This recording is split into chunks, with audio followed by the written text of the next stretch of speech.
नमस्कार दोस्तों, मेरे चैनल पे आपका स्वागत है। मैं लाती हूँ आपके लिए देश विदेश की हिंदी और उर्दू जगत की कुछ सुनी कुछ अनसुनी बेहतरीन कहानियाँ अपने अंदाज में और सटीक उच्चारण में। मेरा एक छोटा सा लक्ष्य है 1000 सब्सक्राइबर्स का, तो कृपया मेरे प्रयास में मेरी सहायता करें और मेरे चैनल को सब्सक्राइब ज़रूर करें। साहित्य की सेवा में मेरा प्रोत्साहन बढ़ाएं और मेरे वीडियोस को लाइक ज़रूर करें। श्रोताओं, आज जो कहानी मैं आपके सामने लाई हूँ वो दरअसल संस्कृत, हिंदी, उर्दू, अरबी और फारसी के कई शब्दों का इस्तेमाल करके लिखी गई है। कुछ मुश्किल शब्दों का मैंने हिंदी में अनुवाद करके कहानी पढ़ी है, लेकिन स्क्रीन पर आपको उसका मूल रूप पढ़ने को मिलेगा। आइए सुनते हैं अयोध्या प्रसाद गोयलीय की लिखी हास्य कहानी गपोड़ शंख। मुंशी टिक्कन लाल को झूठ बोलने का रोग था। अपने पति के इस ऐब से बेचारी सुखिया परेशान रहती थी। हर एक बात की हद होती है, पर मुंशी टिक्कन लाल के गप उड़ाने की कोई हद न थी। शहर भर में वह गपोड़ शंख के नाम से मशहूर थे। बच्चे हों या वृद्ध, उनकी सत्य बात को भी असत्य समझते थे। और सच बात तो ये है कि उन्होंने शायद ही कभी अपनी उम्र में सच बोला हो। गपोड़ शंख रुपए पैसे वाले आदमी थे, इसलिए उनके खुशामदियों की भी कमी न थी। वह लोग झूठे चढ़ावे दे देकर उन्हें और भी जंग पर चढ़ाए रहते थे। एक रोज यारों का मजमा लगा हुआ था कि एक बोले, हुजूर, आज तो कोई नई बात सुनाइए। फरमाइश की देर थी। गपोड़ शंख बेकसी के स्वर में बोले, यार, क्या नई बात सुनाएं? हम तो बदकिस्मत हैं जो हिंदुस्तान जैसे नाकदरे शहर में पैदा हुए। अगर विलायत में हुए होते तो इल्म कसम किसी बादशाह के नजदीक कुर्सी मिली होती। एक खुशामदी गपोड़ शंख की हाँ में हाँ मिलाते हुए बोला, अबे शक, इसमें क्या शक है?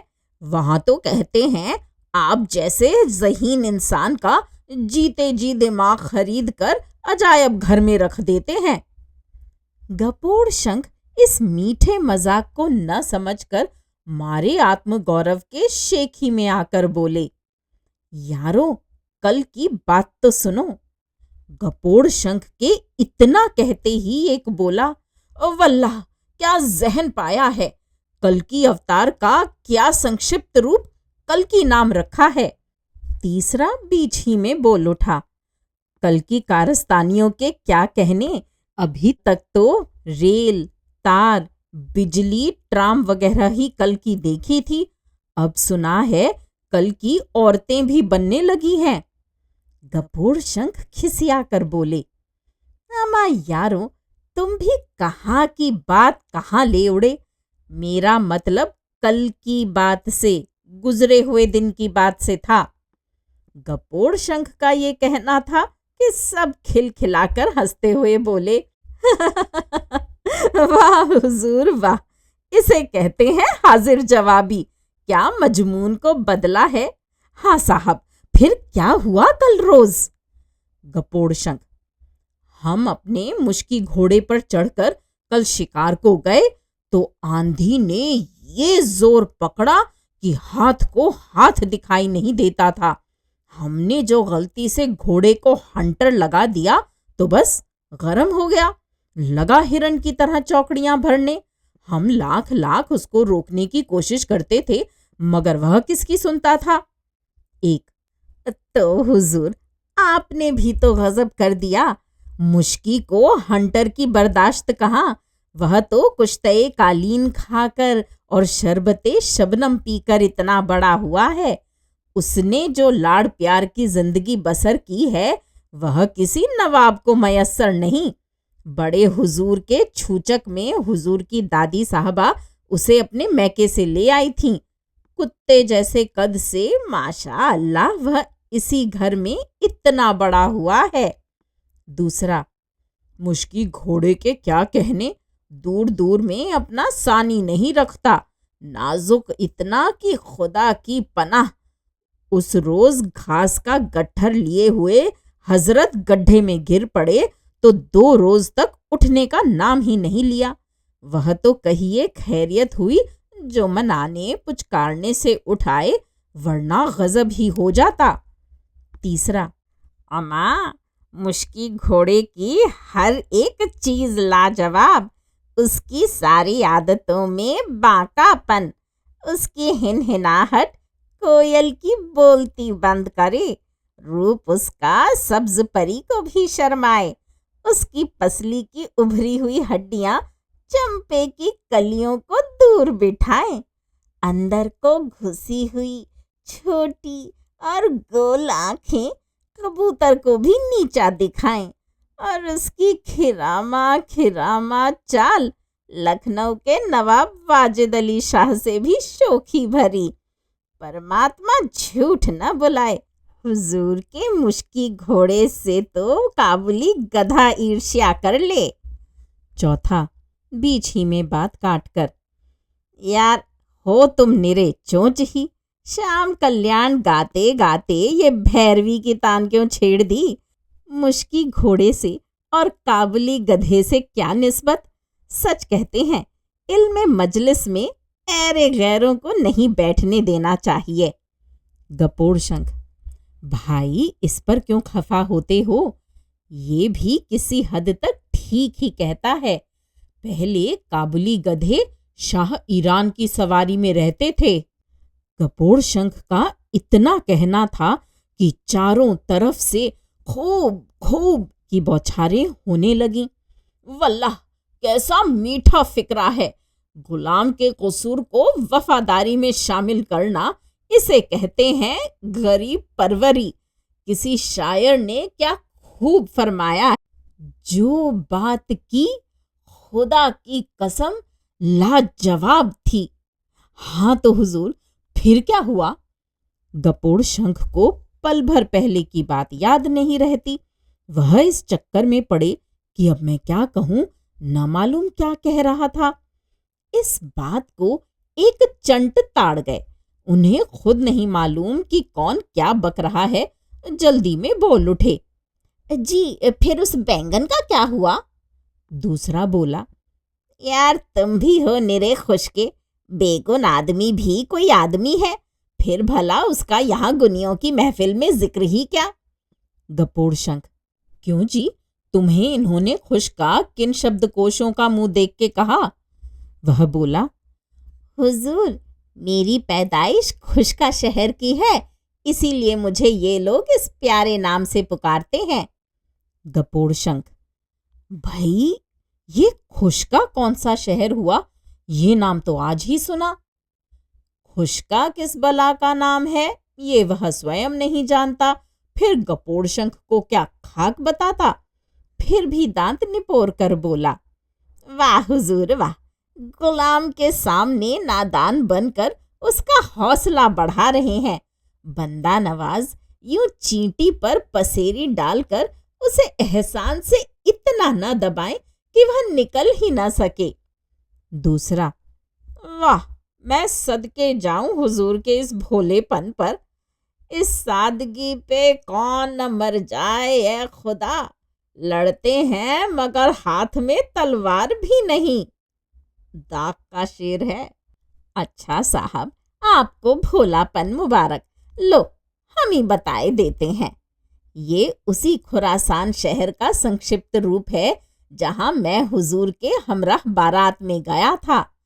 वल्लाह कैसा सुहावना पहाड़ी मुल्क था कि तबीयत हरी हो गई। यकायक गपोड़ शंख को अपनी बात स्मरण हो आई। बोले, वाह यारो, कहाँ की बात कहाँ ले उड़े कि असली मजमून ही खप्त कर दिया। अच्छा कोई साहब बीच में न बोले। हाँ तो मुश्की घोड़ा चाबुक लगते ही हवा से बातें करने लगा। नदी नाले कुआं बावली गरज जो रास्ते में पड़ा फलांगता हुआ चला गया।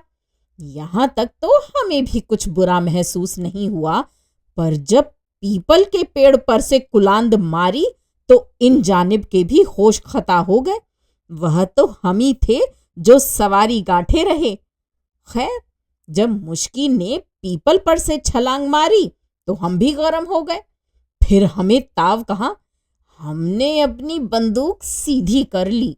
हम चाहते थे कि घोड़े को गोली मार दें कि सामने हिरन दिखाई दे गया। बस गोली दन से दाग दी। एक ही गोली में हिरन का बायां पांव और कान जख्मी कर दिए।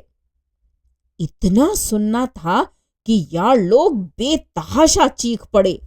वल्लाह, क्या सुलझा हुआ निशाना है! एक गोली में ही पांव और कान जख्मी कर दिए। इसे कहते हैं शिकार का शौक। जीव का जीव न मरा और शौक का शौक पूरा हो गया। परमात्मा जानता है, हुजूर के वो सधे हुए हाथ हैं कि चूमने को जी चाहता है। एक सधे हुए हाथों के क्या कहने, चाहे तो बंदूक की गोली से पलक के बाल की नोक उड़ा दें और आंख को मालूम तक न हो। गपोड़ शंख की स्त्री सुखिया किवाड़ की आड़ में से सब कुछ सुन रही थी। अब उससे अधिक बर्दाश्त न हो सका। वह मारे गुस्से के लोटन कबूतर हो रही थी। कड़क कर बोली, वाह रे खुशामदी टट्टुओ, क्या हाँ में हाँ मिलाई है। सुखिया की आवाज सुनी तो गपोड़ शंख की नानी मर गई। भीगी बिल्ली की तरह इधर उधर देखने लगे। खुशामदी लोग भी इधर उधर खिसकने को हुए कि उनमें से एक चट बोला, समझ में नहीं आता, हुजूर ने ऐसी कौन सी झूठ बात कही है जो बहू जी के दुश्मनों को इतना सदमा पहुंचा है। बहू जी डांट कर बोली, झूठ नहीं तो क्या सच है। पीपल के पेड़ को घोड़ा छलांग गया। एक ही गोली से हिरन का पांव और कान जख्मी कर दिए। कहाँ पांव कहाँ कान, निगोड़ी झूठ बोलने में भी अक्ल की जरूरत है। वही खुशामदी बोला, बस इतनी जरा सी बात पर हुजूर को झूठा समझ लिया। उस रोज तो मैं भी हुजूर के हमराह साए की तरह साथ था। वाकया तो हुजूर ने सच सच ही बयान किया है। जैसा कि हुजूर ने फरमाया कि आंधी उस रोज बड़े जोर से आई। बस उसी आंधी में एक पीपल का दरख्त रास्ते में गिर पड़ा और घोड़ा उसे आसानी से फलांग गया। और जिस वक्त हुजूर ने गोली चलाई उस वक्त हिरन अपने बाएं पांव से कान खुजा रहा था, इसलिए गोली पांव और कान को जख्मी करती हुई निकल गई। इतना सुनना था कि यारों ने आसमान सिर पर उठा लिया। वल्लाह, क्या कहना है! विद्वानों की बात समझने के लिए भी विद्वान होने की जरूरत है। बहू जी बेचारी झेप कर अंदर चली गईं। गपोड़ शंख की बाछें खिल गईं। मजे में आकर पूछा, अम्मा ये तो बताओ कि कौन से जानवर के शिकार करने में सबसे ज्यादा जवांमर्दी की जरूरत पड़ती है। एक, हुजूर मैं तो खरगोश के शिकार को प्राथमिकता देता हूँ। ये जानवर जितना छोटा उतना ही खोटा। अव्वल तो 2-4 छलांग में शिकारी से कोसों दूर हो रहता है, और काश शिकारी घोड़ा दौड़ाकर नजदीक आ भी जाए तो ये काफिर घास और पत्तों के बीच इस खूबी से छुपता है कि लाख गोलियां छोड़ो उसके सींग को भी परवाह नहीं है। हमारे वालिद तो अजब शान के आदमी थे। लॉर्ड कर्नल और वे दोनों एक ही हाथी पर बैठे थे। वे भी बड़ी मुश्किल से तमाम उम्र में 2 खरगोश मार पाए थे। दूसरा, खरगोश का शिकार मुश्किल जरूर है मगर जान जोखम नहीं। जान का खतरा बिल्ली के शिकार में, उफ कहते हुए रोंगटे खड़े होते हैं। जालिम उछल कर इस बेरहमी से टेंटुआ पकड़ती है कि यमदूत का नाच दिखाई देने लगता है। तीसरा, क्यों साहब, चमगीदड़ का सामना करना भी कोई आसान है? जरा चूके नहीं कि मुंह पर से आंखें गायब। चौथा, तो क्यों साहब, जब इन जानवरों के शिकार में इस कदर जवांमर्दी की जरूरत है तो फिर लोग शेर के शिकार को क्यों प्राथमिकता देते हैं? पांचवा, हो यार कोरे झुन्नन, इतना भी नहीं समझ पाए। आखिर ये बाल क्या धूप में सुखाकर सफेद किए हैं? खरगोश, चमगीदड़, बिल्ली वगैरह के शिकार में जवां मर्दी के साथ साथ चुस्ती और चालाकी की भी जरूरत पड़ती है, और शेर के शिकार में इन चीजों से क्या ताल्लुक? हाथी, दरख्त या मचान पर बैठे हुए गोली दाग दी। वह जंगली जानवर गोली की आवाज सुनते ही सामने आ खड़ा होता है। बस ऊपर बैठे बैठे ठाए ठाए गोलियां दागते जाइए, अपने आप ठंडा होकर गिर पड़ेगा। सबसे आसान शिकार है। ऐरे गहरे, नत्थु, खैरे, धोबी, तेली, धुने, जुलाहे सभी इसका शिकार आसानी से कर लेते हैं, इसीलिए इसकी इतनी शोहरत है। शिकार के सिलसिले में ही जवां मर्दी की डींगे मारी जाने लगी कि यकायक हाय मर गई, बचाना, दौड़ना की चीख सुनी तो भगदड़ मच गई। गपोड़ शंख कूद कर जनाने में हो लिए, कोई चारपाई के नीचे तो कोई किवाड़ों की जोड़ी के पीछे। गरज जिसे जहां मौका मिला घुस गया। अब सब हैरान कि ये हिंदू मुसलमानों का झगड़ा कहां और कैसे हो गया, किसकी जान फालतू थी जो बाहर जाकर पता लगाए। और सच बात तो ये है कि मारे बौखलाहट के ये बात दरियाफ्त करने की सूझी ही किस मरदूद को थी। आखिर जब बूढ़ी मेहरी रोती हुई और लंगड़ाती हुई ऊपर आई, तब पता चला कि जीने पे केले के छिलके पर से उसका पांव फिसल गया था, जिससे कि मेहरी के सर के घड़े के साथ साथ हड्डे गुड्डे भी टूट गए थे। उसी ने ये शोर मचाया था। हकीकत मालूम होते ही सब ही हू करते हुए फिर इकट्ठे हो गए। गपोड़ शंख बोले, लोग भी कैसे गावदी हैं, तिल की तेलन और राई का पहाड़ बना लेते हैं। मैं तो समझा कि डाकू आ गए, दौड़कर तलवार लाऊं कि इतने में किस्सा ही बेबाक हो गया। इल्म कसम, दिल के अरमान दिल ही में रह गए, हसरतों का खून हो गया। मुद्दतों से तलवार चलाने को बाजू फड़क रहे थे, रह रह कर मंसूबे बांध रहा था। यूं तलवार चलाऊंगा और यूं धोबी पाट और उखेड़ में बैठकर दे मारूंगा, मगर अफसोस वह नादिर मौका ही हाथ न आया। एक और हुजूर, मेरा हौसला तो देखिए, शोरगुल सुनते ही किवाड़ों के पीछे हो रहा कि कब बलवाई आवे और कब सबसे पहले तुला हुआ हाथ जमाऊं। दूसरा, मेरी न कहना, मैं चारपाई के नीचे बैठा ही इस नियत से था कि इधर डाकू आए और उधर मैं चारपाई उनके ऊपर उलट कर गिरफ्तार करूं।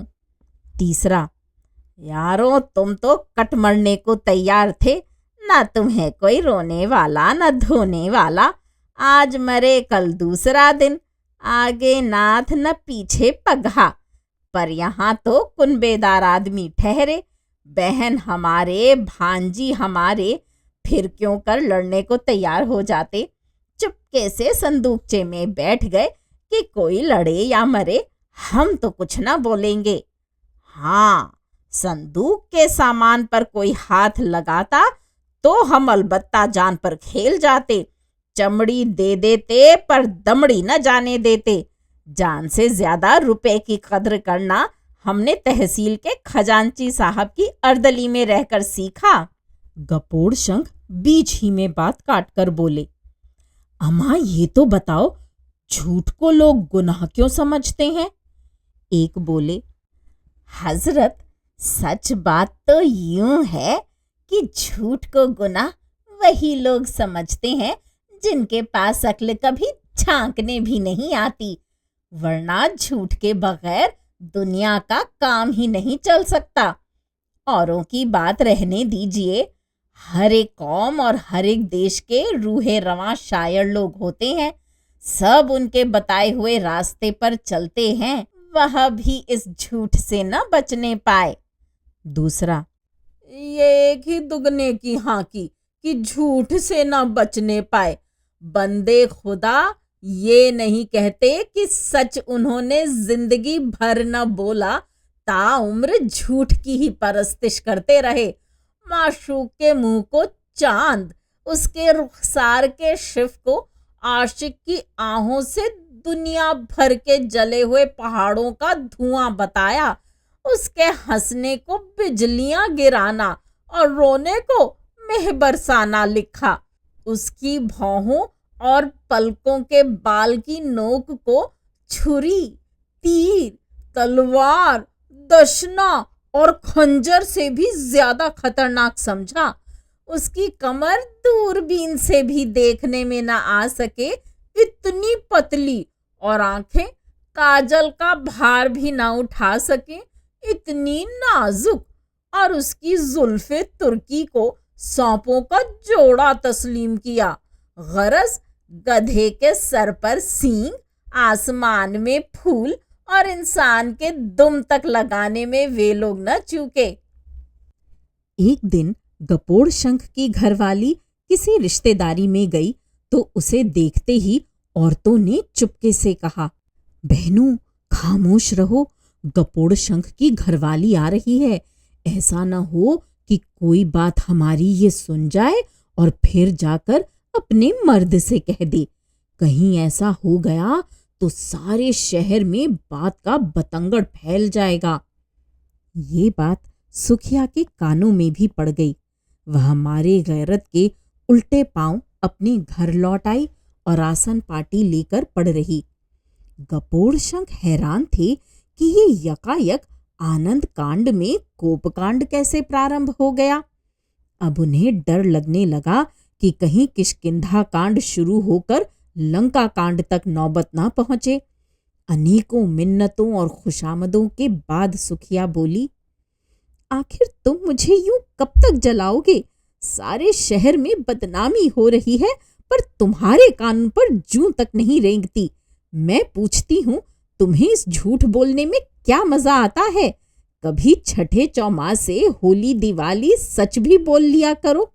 बूढ़े होने को आए पर आदमी न बने। ये बाल क्या धूप में सुखाकर ही सफेद करोगे? गपोड़ शंख सहम कर बोले, मैं तो खुद ही इस झूठ की बीमारी से परेशान हूं, पर क्या करूं? यार लोग पीछा छोड़े तब ना। उनकी शक्ल देखते ही झूठ की वहशत सवार हो जाती है। अच्छा लो, हम परदेश जाते हैं, न वहां ये लोग होंगे और ना हम झूठ बोलेंगे। बस झूठ की आदत छोड़कर ही हम तुम्हें अब अपनी शक्ल दिखाएंगे। सुखिया ने खुशी खुशी सफर की तैयारी कर दी। यारों से विदा होकर गपोड़ शंख शाम के वक्त देशाटन को निकल पड़े। सुखिया खुश थी कि अब पतिदेव सत्यवादी हरिश्चंद्र बनकर आएंगे। ये सारी बदनामी भलाई में तब्दील हो जाएगी। लोग मुझे भी इज्जत की नजर से देखेंगे। उनके आने पर कुत्तों को दूध और भूखों को भरपेट भोजन खिलाऊंगी। इसी उधेड़ बुन में रात निकल गई। खुशी के मारे उसे नींद ही न आई। सुबह उठकर सुखिया ने देखा तो गपोड़ शंख दालान में पांव फैलाए हुए दोनों कूल्हों पर हाथ रखे हाँफ रहे हैं। उनको देखते ही सुखिया का माथा ठनका। अन्य मनस्क भाव से पूछा, क्यों, क्या सत्यवादी बन आए? गपोड़ शंख रुंधे हुए स्वर में बोले, तुम्हें सत्यवादी बनाने की पड़ी है, यहां जान की नौबत आ पहुंची। सुखिया घबरा कर बोली, क्यों, क्या हुआ? गपोड़ शंख थूक को सटकते हुए बोले,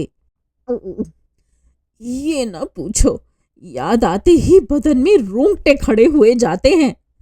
सुखिया उत्सुकता से बोली, आखिर क्या बात हुई? गपोड़ शंख ने अपनी दास्तान इस प्रकार शुरू की। यहां से चलकर मैं 2 घंटे में कदलीवन में पहुंच गया।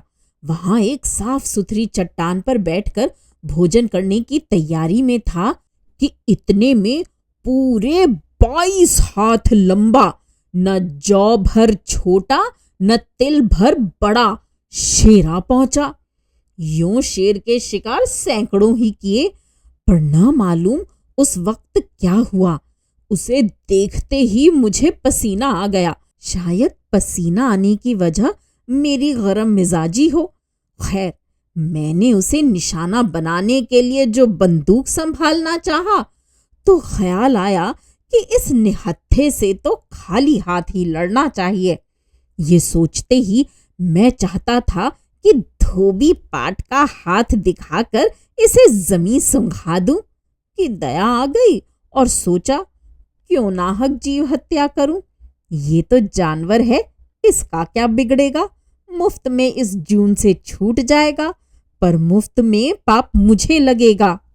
ये ख्याल आते ही मैं तो जूतियां छोड़कर भाग निकला। मुझे भागता देखकर शेर भी शेर हो गया। अजी, वह तो आखिर शेर था। भागते हुए को देखकर तो कुत्ता भी शेर हो जाता है। अब कहीं छिपने की जगह नहीं, क्या करें, कुछ सूझ ही नहीं पड़ता था। शुक्र समझिए कि मैं बचपन से ही ज़हीन हूं। दिमाग पर जरा जोर दिया तो चट औसान सूझ आया। चने का पेड़ खड़ा था, बस 2 छलांग में पेड़ की फुनगी पर जा बैठा। अब शेर अजीब चक्कर में खिसियानी बिल्ली खंभा नोचे, इस कहावत के माफिक झेप उतारने की गरज से लगा पेड़ के चारों तरफ घूमने। कुछ देर तक तो मैं भी भूख और प्यास को रोके सब्र किए बैठा रहा, पर पेशाब की हाजत ने जोर पकड़ा तो परेशान हो गया। आखिर सोचते सोचते ख्याल आया कि क्यों ना दरख्त पर से बैठे बैठे ही पेशाब कर दूं।